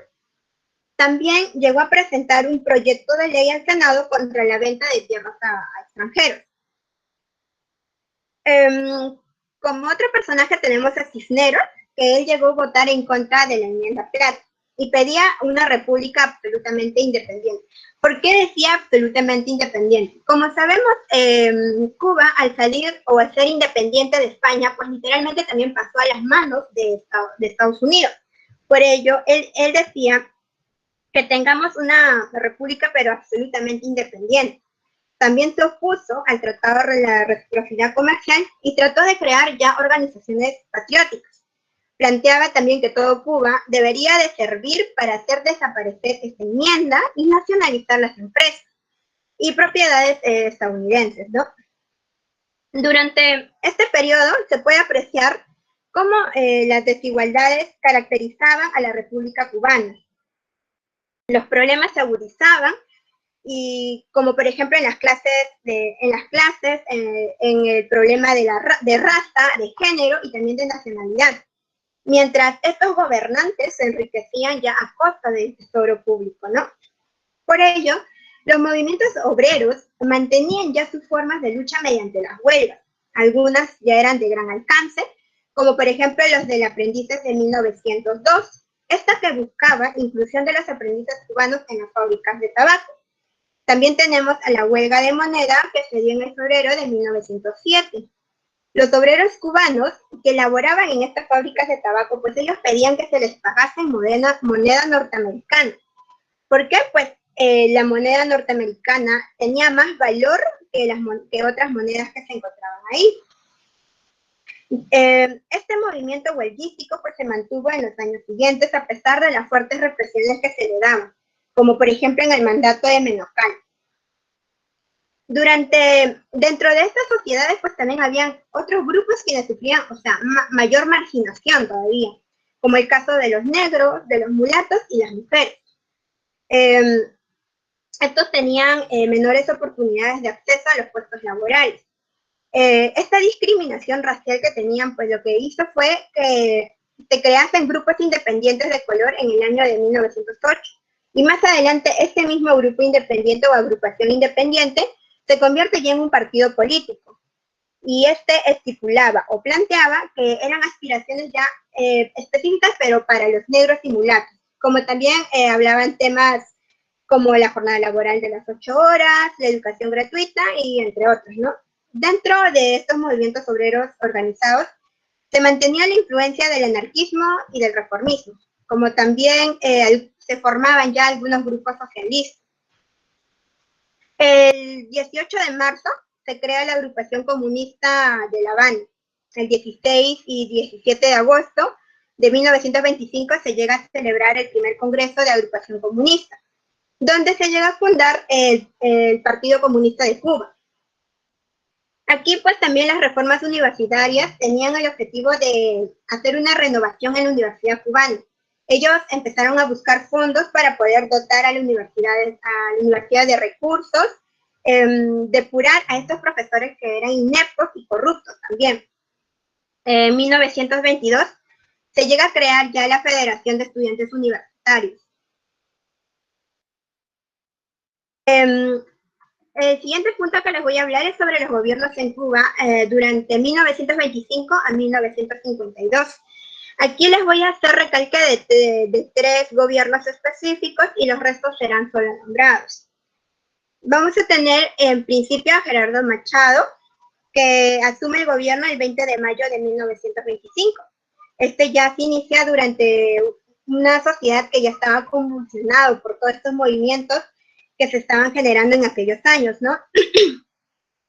Por lo que ya se indicó arriba. Por ejemplo, se llegan a fundar aquí, en este gobierno fue la Conferencia Nacional de Obreros de Cuba y el Partido Comunista. Además, sobre todo, se podría decir, se estaba presentando ya una crisis económica aguda. Por ello se desarrolla programas con medidas de este orden político, económico y también social. Con respecto a lo económico, pues se tenía que resolver esta acumulación de azúcar que se estaban generando en los almacenes, debido a que el estancamiento del mercado estadounidense y también porque se estaba dando un crecimiento global. Por ello, en 1926, se limitó esta producción de todas las centrales azucareras en un 10%. Esta política restrictiva, pues, lamentablemente se parece, pues, no logró estabilizar la industria, menos el mercado azucarero. Para poder aminorar estos efectos en la población, pues se crea un plan que sería el Plan de Obras Públicas, donde se ofrecía empleos, pero este plan contribuyó peor a endeudar más al país de préstamos. ¿De dónde? Pues de Estados Unidos, pues, ¿no? Hubo un intento de poder diversificar la economía. Realizaban reformas arancelarias de algunos productos nacionales, pero lamentablemente tampoco se pudo hacer fructífero debido a que ya sabíamos que tenía una atadura con Estados Unidos y sobre todo con el Tratado de Reciprocidad Comercial que ya se habían firmado anteriormente. En lo político, en este gobierno lo que se intentó fue unir, ¿no?, a todos los partidos burgueses mediante el cooperativismo. Los que en este tiempo, los que tenían una posición en contra de todo, o sea, en contra de todo esto, eran reprimidos, eran encarcelados, torturados, deportados o hasta asesinados. En medio de todo esto que se estaba dando, pues en Estados Unidos se da la crisis económica mundial de 1929 o el crack del 29. Y como sabemos, si está tan unido Cuba a Estados Unidos, pues repercute con mayor fuerza en esta isla, sobre todo en las exportaciones azucareras hacia Estados Unidos. Cuando esta crisis económica estalla en Estados Unidos, pues Machado ya estaba iniciando su segundo mandato. Pero ¿cómo es que él ya estaba en su segundo mandato a pesar de todo lo que se estaba dando? Pues él hace una reelección impuesta. ¿Impuesta a través de qué? Del cooperativismo y de la represión. De ese modo, pues incrementa las oposiciones al gobierno y agudiza los efectos de la crisis. En el primer año ya de este segundo mandato se cometen también asesinatos de periodistas conservadores. También se expulsa a personajes importantes como por ejemplo el secretario general del Partido Comunista. La represión tuvo un blanco principal sobre todo en los obreros, como por ejemplo la matanza colectiva de 40 obreros, y también en contra de los comunistas. Pero también los estudiantes no se salvan de esto porque fueron reprimidos. Tenemos la expulsión de la universidad y encarcelamiento de Julio Antonio Mella, que responde con una huelga de hambre. Y esto provoca en la población movilizaciones masivas. La presión popular de toda esta movilización logra que lleguen a encarcelarlo y de ese modo obviamente sale Mella. Los obreros y los estudiantes encabezaban esta lucha armada contra Machado. Se crean grupos de oposiciones antiimperialistas y aquí vamos a tener a un grupo importante que es la DEU, que es el Directorio Estudiantil Universitario, pero dentro de estos había unos que eran más radicales, que era el AIE, a la izquierda universitaria. Pero ¿por qué se diferenciaban, no? ¿Por qué es un subgrupo? Pues la AIE lo que hacía era reconocer la lucha de clases y la hegemonía del proletariado, y proponía combatir contra Machado y el imperialismo. En cambio, la DEU solo planteaba la lucha en términos de oposición al gobierno. Con todos esos acontecimientos, lo que hace Machado es abandonar el país y deja a Carlos Manuel de Céspedes Quesada como representante de este gobierno de continuidad. Se da un golpe de Estado y se derroca a Céspedes, y así se crea un gobierno colegiado de 5 miembros, que es también llamado la pentarquía, pero lamentablemente no se pudo sostener porque son cinco individuos que piensan de manera distinta, ¿no? Y así, el 10 de septiembre se nombra a Ramón Grau San Martín como presidente provisional con el apoyo de la DEU, sobre todo, eso es muy importante, y es conocido como también el gobierno de los 100 días. Este gobierno también estaba integrado fundamentalmente por reformistas y también algunos revolucionarios. En este gobierno pues se toma algunas medidas como la reestructuración del cuerpo represivo, la jornada laboral de 8 horas y obligatoriamente del mínimo el 50% de trabajadores nativos, entre otros. También se da una reestructuración del ejército y por un personaje conocido, se puede decir, ¿no? Por Batista. Pero Batista usa esto para actos brutales, represivos contra, por ejemplo, se da la masacre del 29 de septiembre. Esto genera que el movimiento obrero se incremente sus acciones y el gobierno literalmente perdió el apoyo fundamental de la DEU. En 1934 se produce el golpe de Estado contra el gobierno provisional y es precedida por Mendieta. En este gobierno se establecen legislaciones represivas como la Ley de Defensa de la República y sobre todo aquí se vuelve a contar con el respaldo de Estados Unidos. El Partido Comunista, por su lado, orientaba la incrementación de huelgas, la lucha contra el gobierno. Además, los trabajadores, jóvenes, negros, mujeres, campesinos y estudiantes realizan más movimientos subversivos. Posteriormente ya estos gobiernos pues se genera una inestabilidad política y esto conlleva que se den gobiernos de corta duración. Por ello les voy a nombrar algunos presidentes durante este tiempo, que sería José Barnes, Miguel Mariano Gómez, Federico Laredo Bru, Fulgencio Batista, que es su primer gobierno, Ramón Grau San Martín, su segundo, y Carlos Prió de Socarrás. Con ello llegamos al segundo punto, que sería el proceso de la Revolución Cubana. Como sabemos, Fulgencio Batista dio un golpe de Estado y derrocó fácilmente al presidente electo, que sería Carlos Prió de Socarrás, del Partido Auténtico. Los derechos constitucionales de Cuba quedaron abolidos, se instaura una dictadura militar. 2 años después se dieron unas elecciones amañadas. ¿Qué quiere decir? Pues arregladas. Y eso dio una dudosa legitimidad. Batista enriqueció los suyos, agudizó así las diferencias entre ricos y pobres, y ante esta situación, la sociedad cubana reacciona con grandes protestas de estudiantes, de sindicatos de diferentes partidos políticos, y estos son respondidos también con más violencia. Entonces se forman las luchas armadas. En 1953 se realiza la toma de Cuartel Moncada el 26 de julio. Este hecho pues representó el inicio de la revolución, significó la expresión violenta de las contradicciones inherentes a la dominación imperialista de Cuba. Este plan fue realizado por Fidel Castro, y esto posteriormente se plasmó en un discurso ante el tribunal que él realiza, que se llama La historia me absolverá. Lamentablemente, pues este acto fracasa y ellos son apresados. Pero ante la creciente presión tanto externa como interna, ellos son indultados. Fidel Castro sale de la cárcel en 1955 y funda pocos días después el movimiento 26 de julio, cuyo fin era derrocar a Batista y tenía un carácter antiimperialista. Se exilia a México y empieza ahí a preparar su revolución, ¿no? En 1955 ya se dio un acuerdo sindical para el pago de diferencial azucarero, pero pues no se cumplió. Literalmente le hicieron caso omiso, no le hicieron caso, pues le da un ultimátum para que los obreros, y le da un ultimátum a los obreros. Y el 25 de diciembre de 1955 se da una paralización de las 24 centrales azucareras en la provincia. En muchas centrales azucareras se detuvo a dirigentes para poder sofocar ya todos estos movimientos que se estaban dando. El primer paso fue la constitución de una comisión para organizar y dirigir estos movimientos, y estuvo integrado por individuos ya de diferentes tendencias políticas. En 1956, el 2 de diciembre, 82 guerrilleros parten de México, ¿no? Y llegan a Cuba.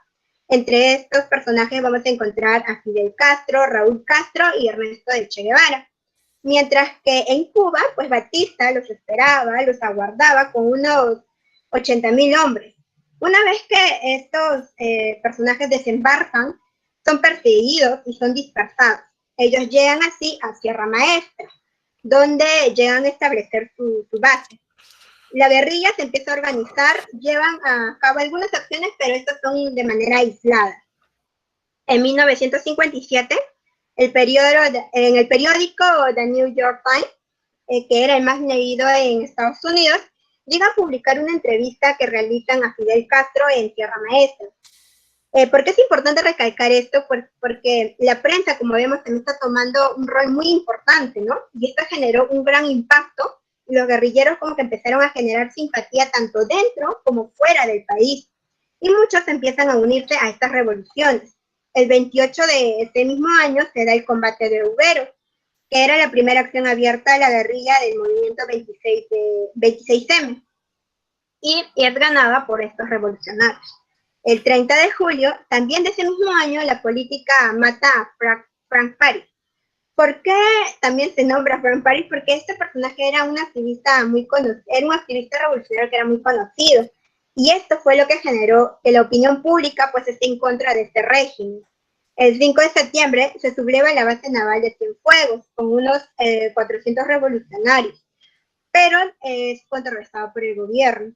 Todos estos hechos pues, generaron que en este año la guerrilla, el movimiento 26M, se extienda ya por todo Cuba.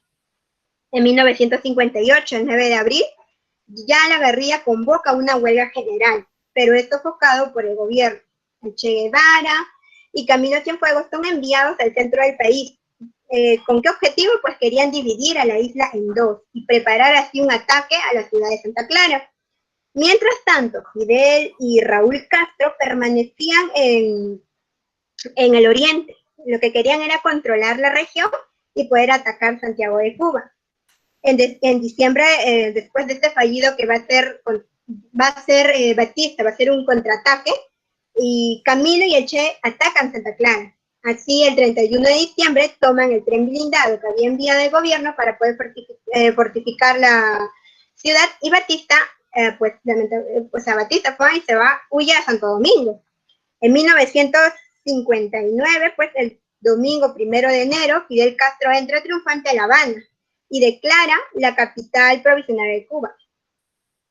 De ese modo, pues él proclama a Manuel Urrutia Ilio como presidente de la nación y Fidel Castro permanecería como comandante en jefe de las Fuerzas Armadas.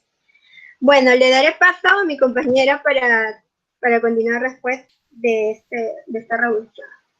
Muchas gracias, Jocelyn, bastante detallado. Muy bien, adelante, por favor. Ya, buenas tardes con todos. Ahora continuaremos con el punto de desarrollo del gobierno revolucionario. Siguiente PPT, por favor. Para ello nos vamos a enfocar en el personaje más característico de todo este proceso, que es Fidel Castro.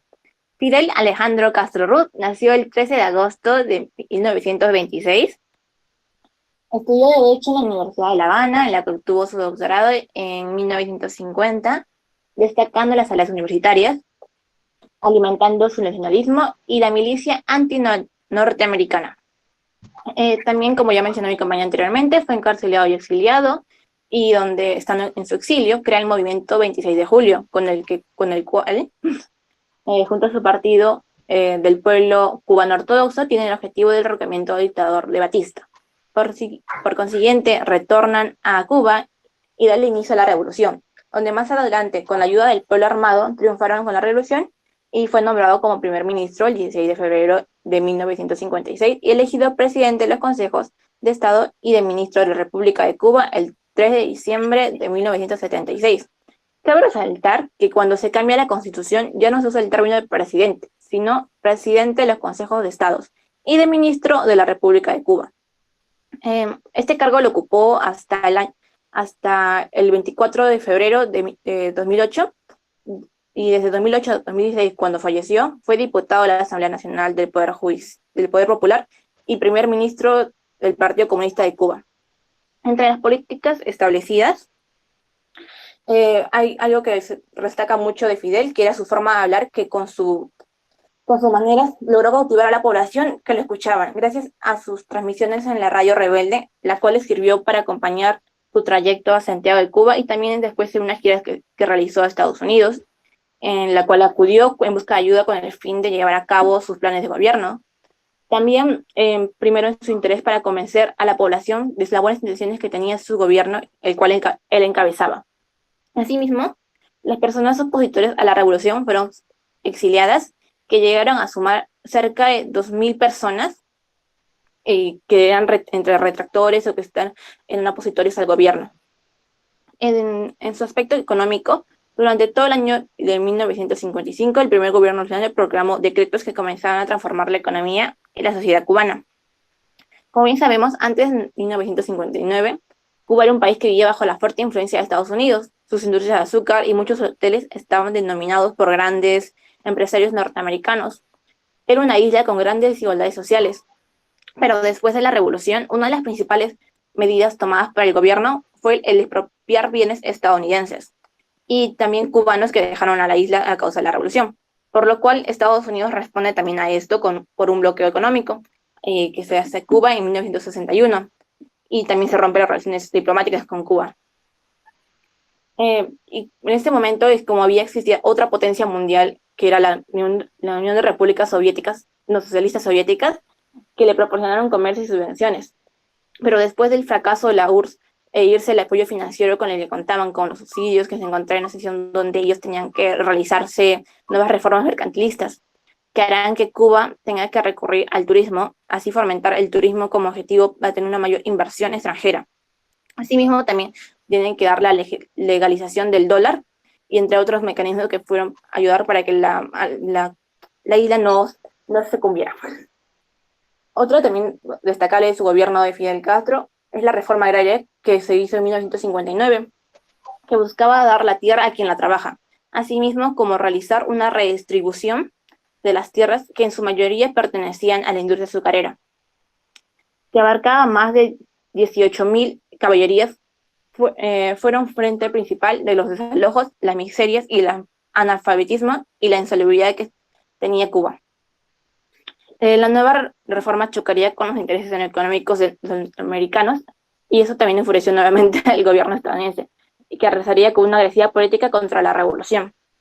Sin embargo, continuaron con la nacionalización de empresas, para lo cual en menos de 2 meses el gobierno revolucionario confiscó cerca de 550 empresas nacionales y norteamericanas. Y es algo que cabe resaltar bastante, que es que Fidel predicó con el ejemplo. Su familia poseía miles de hectáreas de tierra en la provincia de Holguín, su pueblo natal, que también fueron nacionalizadas y entregadas a cientos de campesinos. Y fue el primero el primer lugar donde se hizo esto.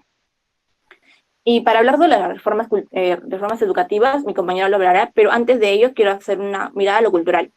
Después del triunfo del gobierno revolucionario, enfrentó la compleja tarea de llevar a cabo una revolución cultural.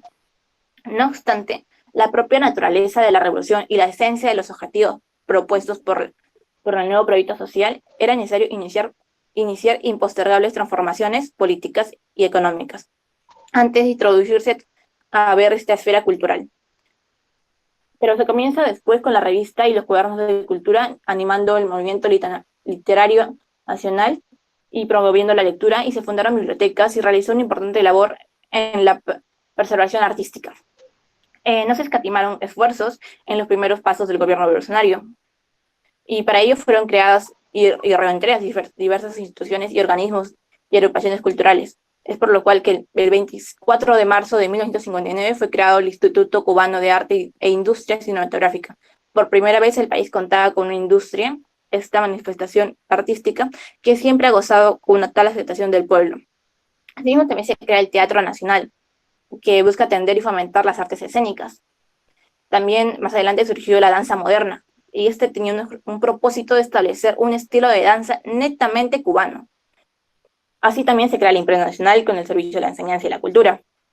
Otro detalle que también es importante ahí mencionarlo, que es el 21 de marzo, Fidel Castro con otros funcionarios se reúnen en un programa televisivo con el objetivo de exponer el propósito de la Escuela de Arte que se crearía más adelante, que buscaba sustituir el juego del azar como el billar y las peleas de campo por entretenimiento y aficiones educativas y fomentar los movimientos de los artistas aficionados. Los dirigentes revolucionarios reconocieron el importante papel de la cultura como facilitadora del proceso de transformación de la ciudad, lo que les permitió enunciar una política cultural esencialmente dirigida a la participación activa y creadora de la población en la práctica social de esta. Ahora sí, le doy paso a mi compañera Mariela para que nos hable un poco más sobre las reformas educativas que se dieron en su tiempo.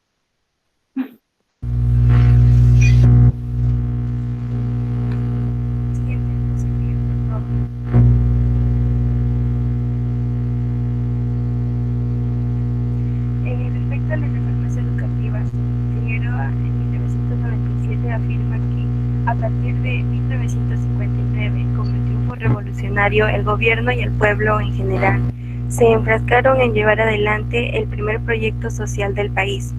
En ese sentido, uno de los primeros pasos fue la erradicación del analfabetismo en Cuba.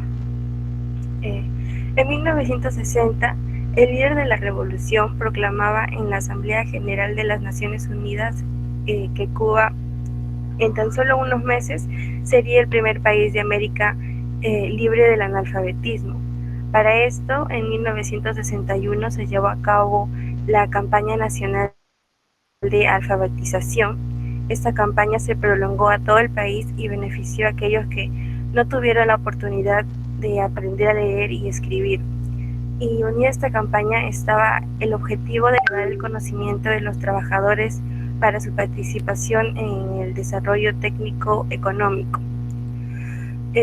Hubo una fiesta por la proclamación de Cuba como país libre de analfabetismo y este se celebró el 22 de diciembre de 1961 en la Plaza de la Revolución José Martí. Se buscó además el perfeccionamiento del sistema nacional, la superación y consolidación de la formación, convirtiendo los centros educativos en instituciones culturales de la comunidad.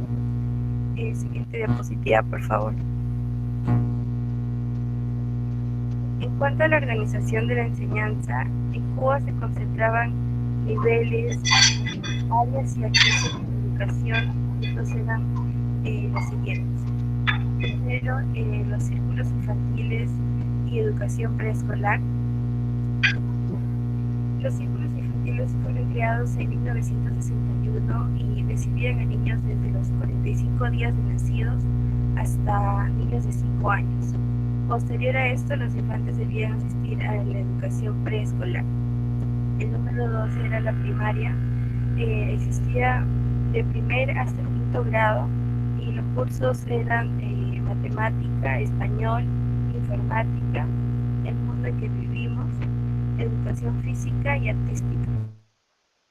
Pasando a quinto, se les añadían los cursos de inglés, educación cívica, historia de Cuba, geografía de Cuba, ciencias naturales y educación laboral. El número 3 sería secundaria básica. En esta enseñanza se agrupaba del séptimo al noveno grado. En el séptimo grado se repasaban lo de la primaria y daban conocimientos previos para la formación posterior. En los otros grados se estudiaban asignaturas nuevas y se preparaba para el periodo preuniversitario o para el técnico. El cuarto era el nivel preuniversitario. Este nivel es llamado también vocacional. Se cursa para obtener carreras profesionales. Los 2 primeros años se brinda información básica, incluyendo programas de estudios de software. En el último año o el 12º grado se divide en cuanto a ramas de estudio que debe elegir el alumno. El quinto sería la educación técnica profesional. Este nivel es el otro destino de la secundaria básica, que prepara a los obreros calificados con un nivel medio básico profesional o a técnicos medios. El sexto sería la universidad. Es la última fase de la enseñanza y comienza luego del 12º grado. Los alumnos pertenecen a la Federación Estudiantil Universitaria y luego ejercen el trabajo definitivo en la facultad que ellos deseen. El séptimo es la educación para adultos, que se estructura en 3 niveles. Primero, la educación obrera y campesina. Segundo, la secundaria obrera y campesina. Y el tercero era la facultad obrera y campesina. Se busca asegurar el buen nivel educativo de los adultos subescolarizados. El octavo es la educación especial. Este atiende escolares con retraso mental, retardo, sordos, ciegos, autistas, entre otros. Todas las instituciones de estas escuelas especiales se guían por el cumplimiento de prevención, la función de apoyo y la integración. El 9 sería la educación postgraduada, que se da mediante una resolución ministerial del Ministerio de Educación Superior. Se desarrolla mediante la superación profesional que se organiza mediante cursos, entrenamientos y diplomados. El 10 sería las actividades extracurriculares, donde los alumnos realizan actividades educativas fuera de las clases de manera alternativa y funcionan como una vía para orientar la vocación y potenciar el talento e inteligencia de cada estudiante. Le doy espacio a mi siguiente compañera. Muchas gracias, señorita Maranela. Muy gentil de su parte. Muy buena. Ya bueno, volvemos con la relación de Estados Unidos con la URSS, con Cuba. La relación que tuvo Cuba y Estados Unidos no ha sido tranquila, puesto que el conflicto se ha acarreado desde antes y también durante la Revolución. Pero al declararse Cuba como antiimperialista y anti-yanqui, ocasionaron rivalidades que se acrecentarían mucho más. En 1962, durante la Guerra Fría, Cuba se expulsaba de la Organización de los Estados Americanos, la OEA, con la acusación de propagar la subversión en todo el continente. Esto ocasionaría más restricciones en su bloqueo a la isla. El 24 de marzo de 1962 prohíben la entrada del territorio norteamericano desde terceros países en cualquier producto elaborado con materias primas cubanas.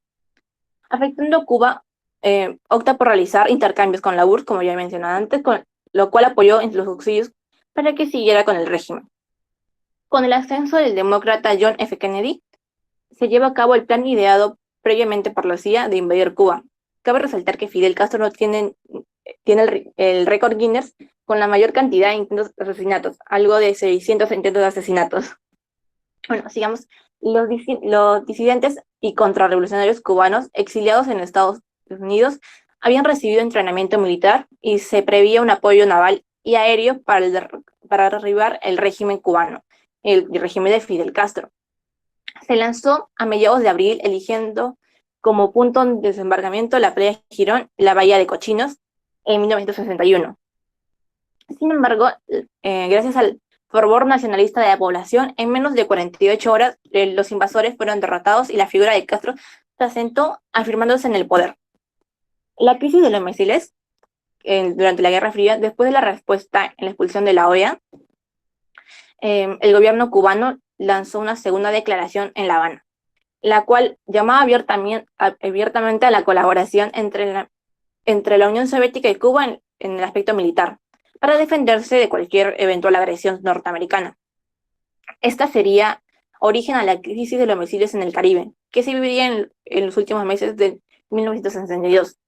Los gobiernos soviéticos y cubanos celebraron un acuerdo secreto para el establecimiento de 40 misiles en Cuba y la llegada de 4.000 soldados soviéticos y más de 100.000 civiles para hacerse a cargo del entrenamiento militar y asesoramiento técnico.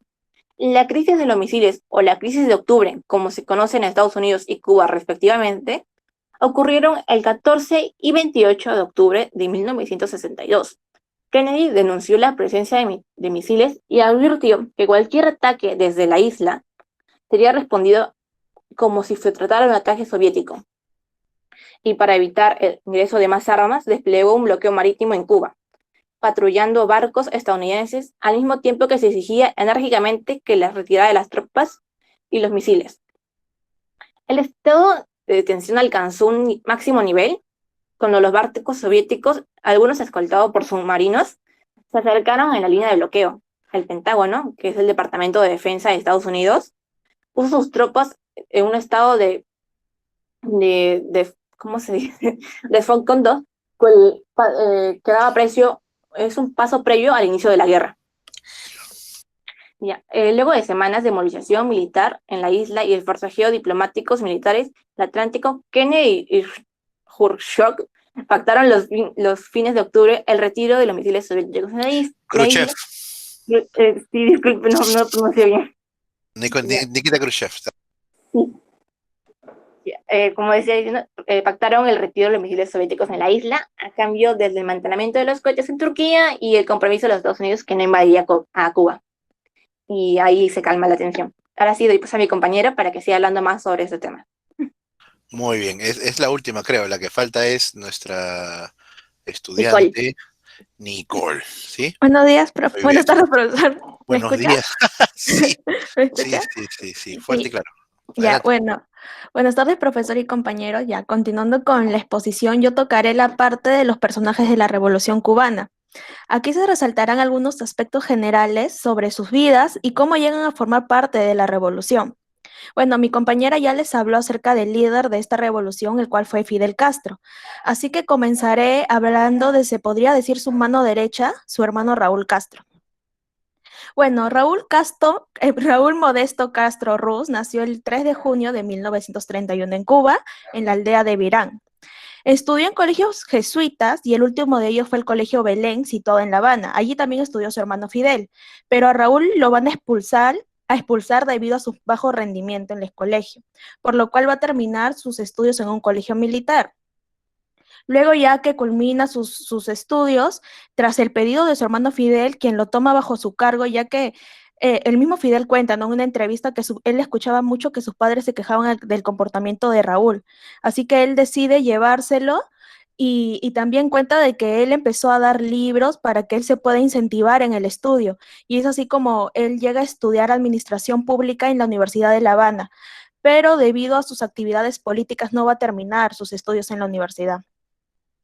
Bueno, su compromiso con la ideología marxista fue previa a la de su hermano Fidel, puesto que él ya formaba parte de la Juventud Socialista, la cual era una organización del Partido Socialista Popular de Cuba. Ser parte de esta organización le permitió participar en el año 1953 en el Congreso Mundial de la Juventud, y debido a ello pudo visitar distintas capitales del bloque soviético. Luego de ello, en su viaje, cuando ya retornaba a La Habana, Cuba, conoce a Nikolai Lenov, quien era un agente secreto soviético, el cual en la actualidad ya es un político ruso. Bueno, su llegada, recuerden bien ese nombre porque más adelante voy a retomar a Nikolai Lenov. Bueno, ya a su llegada, cuando ya él ya llega a Cuba, se une al movimiento dirigido por su hermano Fidel, el cual se encontraba luchando contra la dictadura de Fulgencio Batista. Es así como llega a participar en el ataque al cuartel Moncada, el cual fracasó, pero es considerado como la hazaña inicial para la Revolución Cubana.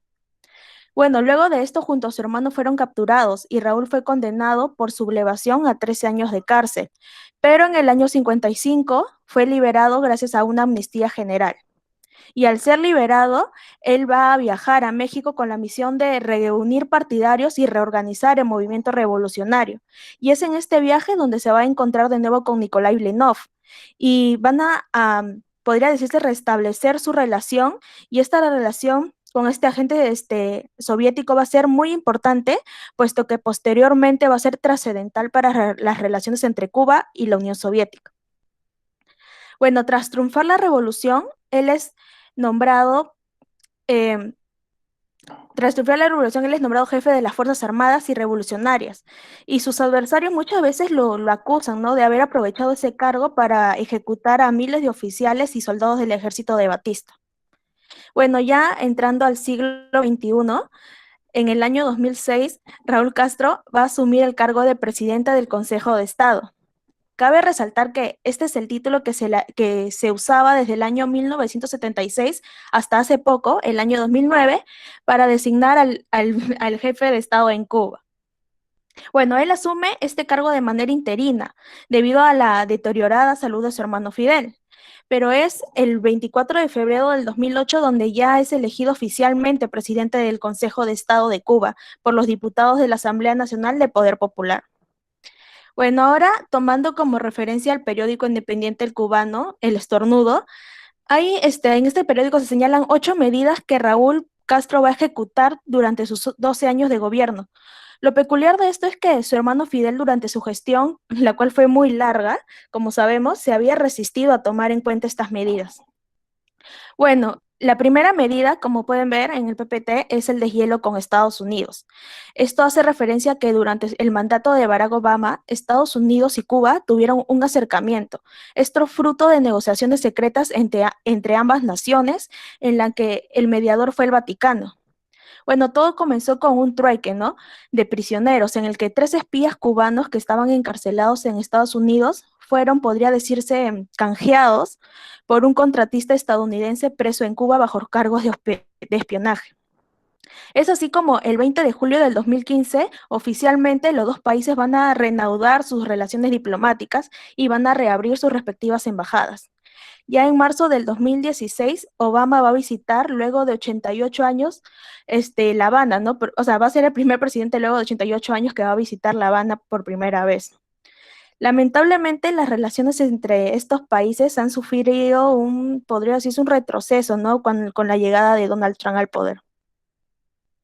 Bueno, la segunda medida son las reformas migratorias, las cuales se dieron en el año 2013. Antes de esta fecha, los cubanos salían ilegalmente del país arriesgando su vida. Incluso hay testimonios de gente que dice que se escondía bajo las lanchas, bajo los barcos, con tal de salir de la isla, y ahí se perdieron muchas vidas. Bueno, esta reforma fue actualizada en abril del 2016 y en enero de 2018 se facilitó las visitas temporales a los cubanos que habían salido ilegalmente antes del 2013. Asimismo, las nuevas leyes migratorias pusieron fin del permiso de salida, o sea, a la llamada tarjeta blanca, que era una tarjeta que las autoridades debían darte a ti, ¿no? O sea, a los cubanos, para que puedan viajar al extranjero. Y también de la carta de invitación que avalaba la salida del país. Bueno, en la actualidad sí siguen pidiendo permisos, pero estos permisos para salir del país solo los piden los médicos y los militares. También un dato que cabe resaltar es que debido a esta reforma que se da, alrededor de 25,000 cubanos han podido regresar a su patria. Bueno, la tercera medida es el cuentapropismo. Con cuentapropismo es como se le llama a la propiedad privada en Cuba. Cuando hablamos de cuentapropismo nos referimos a los emprendimientos por cuenta propia, pero estas bajo las reformas dadas por Raúl Castro en el 2011. Estas reformas permitían la adquisición de bienes y servicios para comercializar servicios. Entre las ocupaciones más comunes figuran la venta de alimentos, transporte, venta ambulante y alquiler de viviendas, entre otras actividades privadas. Bueno, parte de la población tiene un descontento porque últimamente las tasas de impuestos se ha visto incrementada, ¿no? Por lo que dicen que este cuentapropismo no puede ser ejercida por los pobres. O sea, los pobres no pueden tener su propio negocio, ya que los impuestos son muy elevados. Bueno, y la cuarta medida va a ser que los cubanos ahora pueden comprar y vender sus autos y casas. Suena medio loco, ¿no? Pero es así. En el 2011 el gobierno recién en el 2011 autorizó la compra-venta, pero ojo, de los automóviles usados entre cubanos, no automóviles nuevos, solo usados entre cubanos. Pero esta medida no eliminó la prohibición de comprar autos nuevos, ¿no? Recién se va a eliminar esto el 19 de diciembre del 2013. Y ahí recién van a poder adquirir vehículos nuevos, pero con el precio que el gobierno les ponía. Y esto eran precios muy altos, por lo que era como, o sea, los cubanos se alegraron, pero debido a los precios era como un sueño adquirirlos, ¿no? Porque ya eran pocos los que podían comprar esos autos, no todos podían comprarlos. Y bueno, y también en el año 2011 el Estado va a permitir la compraventa de las casas tras haber sido prohibida por décadas. Y es así como va a surgir un mercado de bienes y raíces que, aunque es limitado, continúa creciendo. Como quinta medida, vamos a tener el Internet llega a la isla. Bueno, a partir del año 2013, recién en el 2013, los parques y plazas se van a transformar en lugares donde los cubanos van a poder conectarse a un servicio público de Internet. Pero si bien cada vez crecen las posibilidades de conexión, que más cubanos se puedan conectar, las condiciones para acceder a esto siguen siendo muy arcaicas y limitadas, pues la calidad es muy baja y su costo es altísimo comparado a los salarios que perciben los cubanos y al precio del servicio de Internet en otras partes del mundo. Bueno, en la actualidad existen 635 áreas públicas con conexión a Wi-Fi y el gobierno ha comenzado a habilitar servicios de Internet a domicilio, de los cuales ahora hay funcionando en todo el país 11,980 hogares con Internet. Bueno, como sexta medida, tenemos que ahora los cubanos pueden ir a los hoteles de su propia isla. Bueno, antes del 2008, los cubanos no podían hacer eso. Los únicos que estaban autorizados en hospedarse eran las parejas en luna de miel o estudiantes y trabajadores destacados en los centros laborales estatales, los cuales aún así tenían que acogerse a un plan especial. Cuando se termina esta prohibición, las autoridades cubanas de una manera u otra justificaron su decisión diciendo que el turismo padecía una escasez de habitaciones y que además el acceso a los hoteles rompía con la igualdad social de la revolución. Bueno, la séptima y penúltima medida es que Cuba aumenta la inversión extranjera. Bueno, debido a la mala economía de Cuba, el gobierno de Raúl Castro tuvo que reformar una ley para otorgar más incentivos a los inversionistas extranjeros. Lo que se aplicó aquí fue diseñar un megapuerto para convertirlo en el principal polo industrial de la isla. El sitio seleccionado fue el puerto de Mariel, el cual se encuentra a unos 45 kilómetros al oeste de La Habana. Por último, está la medida de los límites de mandatos en los cargos públicos. Bueno, esta medida parte de la decisión propia de Raúl Castro de dejar el cargo en el 2018, ¿no? Él propuso establecer límites de edad y de tiempo en los mandatos para los cargos públicos, con lo cual los mandatos de los dirigentes fueron limitados a 2 periodos de 5 años y se fijó los 60 años como edad máxima para que tú puedas ingresar al comité central del partido y hasta los 70 años para que tengas un cargo en el Partido Comunista de Cuba. Bueno, como pueden ver, hay una frase ahí que he citado abajo de la figura de Raúl Castro, y esto más que todo expresa el sentir, ¿no?, de Raúl hacia la responsabilidad y confianza que tienen sus compatriotas para que asuman el mando de la dirección de Cuba. Siguiente, PPT. Sí, yo ahí más bien te agrego un poco más, ¿no, Caterina? Has hecho con lo que has puesto, han hecho todos, en verdad, bastante. Claro, o sea, está la proyección que él hace como político, en el caso del puerto de Mariel, ¿no? O sea, pero obviamente no tienes el dinero como para hacer siquiera una draga submarina y que ésta pues reciba a los navíos de otros países, ¿no? Entonces quedó un poquito en el aire, ¿no? O sea, sí hay fábricas de cemento, ¿no?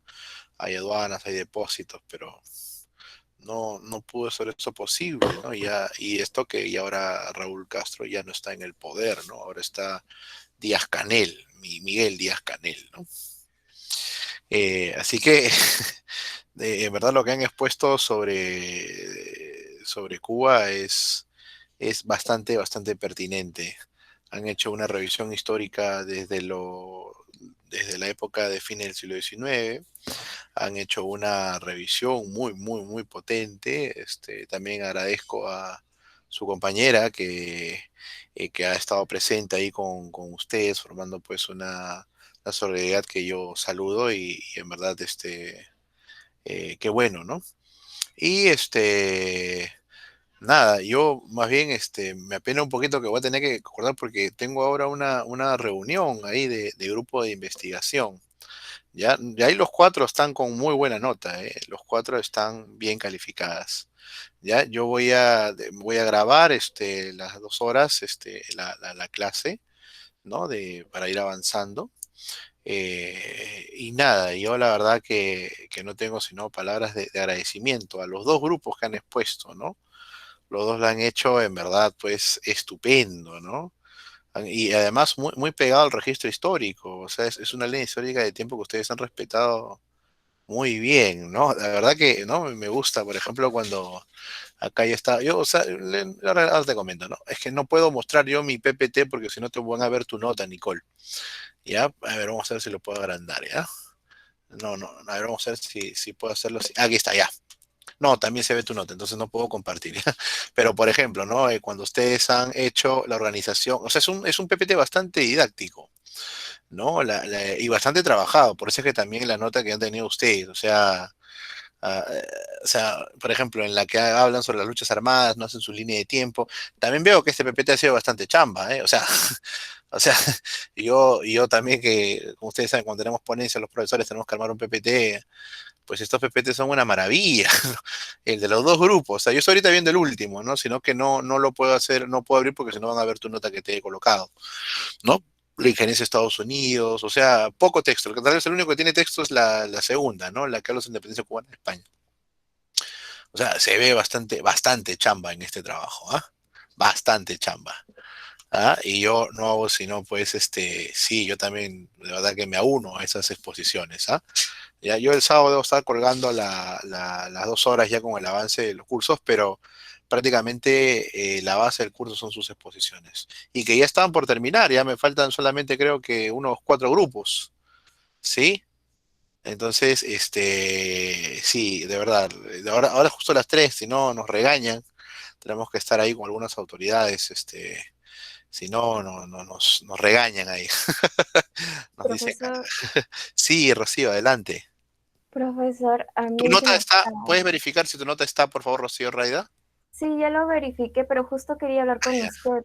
A ya, mí se dime. me fue la conexión, como vio, entonces no sé si hay la posibilidad de que la próxima clase, porque sé que ahorita tiene que retirarse, Sí. pueda terminar mi exposición, porque de verdad, le he puesto mucho esfuerzo a mi exposición Ay, y ay, ay. quisiera culminarlo y también quisiera ver si hay la posibilidad de que haya el cambio de nota, claro, siempre y cuando me lo merezca, ¿no? Ya.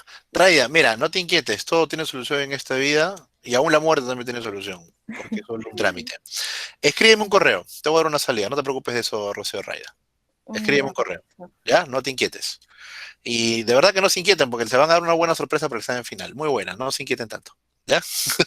Muchas Joder, gracias, profesor. a ustedes, muy bien, ¿ya? No, Gustavo, por hoy tengo estas reuniones que están ahorita de los grupos de investigación. Si no, nos vuelan, si no, no nos toman en consideración, ¿ya? Y ahora les voy a colgar el sábado más o menos las otras dos y ahí voy a dar un poquito más del tema de las preguntas, ¿ya? Muy bien, jóvenes, no va a haber final. No, no, Gustavo, no he dicho eso. Oye, no, no, Gustavo, no he dicho eso. Lo que dice Gustavo lo está diciendo él, ¿ya? Yo no he dicho nada de eso en ningún momento, Por si acaso. No, no, no, no, no, no, no, no, no, no, no, eso lo ha dicho Gustavo, a él reclámenle. Pero no se preocupen, va a ser algo simpático para el final, ¿ya? Muchachos, debo entrar, sí o no. Cuídense, sí o sí, perdón. Un abrazo fraterno, cuídense mucho. Gracias por todo. Excelentes todos. Muy buen fin de semana. Ok, nos vemos la próxima semana. Chaito, yo grabo las 2 horas que debo. Buen Hasta fin de luego. semana, Cuídense. profe. Igualmente, aguante Ulises, Lo que he hecho Gustavo lo he hecho él, no lo he hecho yo, pero ya lo verán ya. Cuídense. Gracias a ustedes más bien por su generosidad y su Hasta tiempo. luego, profesor. Buen fin de semana. Igualmente, Gaby, igualmente, cuídense. Hasta luego, profe. Hasta luego, profesor.